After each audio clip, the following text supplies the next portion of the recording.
welcome to another episode of Sam Spends More Money on Her Hobbies, aka Money Can Buy Happiness. Today, I'll be assembling the Corne Keyboard.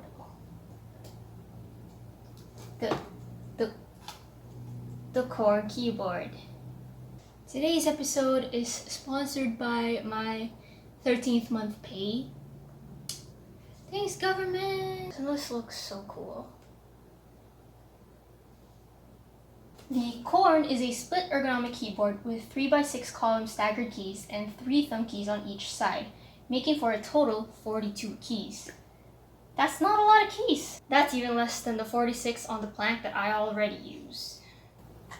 The split design is meant to allow you to adjust the keyboard to a position that is more open and ergonomic for your arms.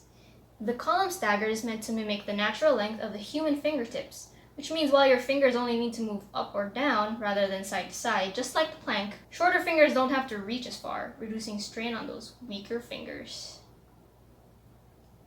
Finger short. Now I got this keyboard from a seller on Etsy from Hong Kong called Keycaps. Shout out to Leo.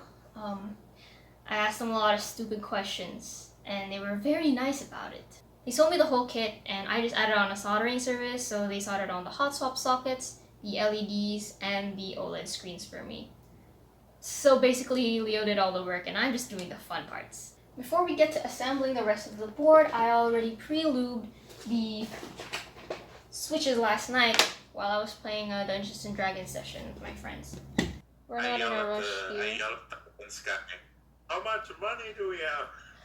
These are the Zelios B2s, the 62-gram variant that I got from KBD Fans. Not sponsored, but please sponsor me. And just to show you guys how I normally lube my switches.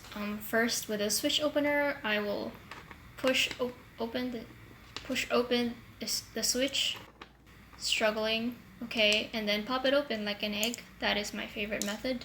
Then I take all the springs, put them in a little Ziploc bag, put in a couple drops of Krytox 105 lubricant, and shake the bag generously. And I apply some Krytox 205 onto the stem, on the sides, on the tactile bumps, and in the part where it hits the spring, and this will basically reduce any ping. Here's a clearer comparison of a tactile versus linear switch. The legs of a linear switch are straight, and the tactile switch has a little bump, making it not straight. Therefore, it's gay. And because this is the jankiest keyboard build ever, I'm going to use my special desk mat, the Stolen Hotel Towel. Okay, after an existential crisis, I figured out how to put all the parts together. I put in 2 switches on opposite ends of the top plate, which I already put the screws and washers on, and align it with this fabric dampener. And then I align the pins on the switches with the hot swap sockets on the PCB, being careful not to bend any of those fragile, skinny legs. I put in the rest of the switches, and I definitely bent a couple legs there. Lol. I then screwed on this protective plate that covers the OLED screen, but then I accidentally used the wrong sized washer, so I had to unscrew it again. I'm so stupid. Finally, I screwed on the acrylic backplate, super cool that you can see the PCB through it, like, wow, the way it reflects the light.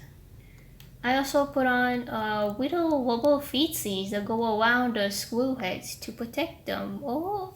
And last but not least, we're going to be putting on keycaps. This is the KBD Fans KAT blanks set. And I like typing with blanks because, as you guys know, I like typing with an unusual layout. Now, as I'm putting on keycaps, let me just take this chance to address the fact that yes, I did not have content for like 3 months, and that was just because I didn't have any content to make. I just got lazy. I didn't want to record anything, and I don't have a life. So if you guys have content that you want to see, please let me know. Just send me a message or a comment, and I will make sure to check it out. And if I like it, I'll make a video about it. Maybe. Probably, if I'm not lazy. So yeah, that's the Corne split ergonomic keyboard. I think making it was a lot of fun. I'm excited to see how it will type and how I'll be able to use it in everyday life. I'll be making a separate review video, I guess, after using it for a couple of weeks. After I put in my custom key map. Let's see how it goes. I didn't really plan how to end this video. Cut the cameras.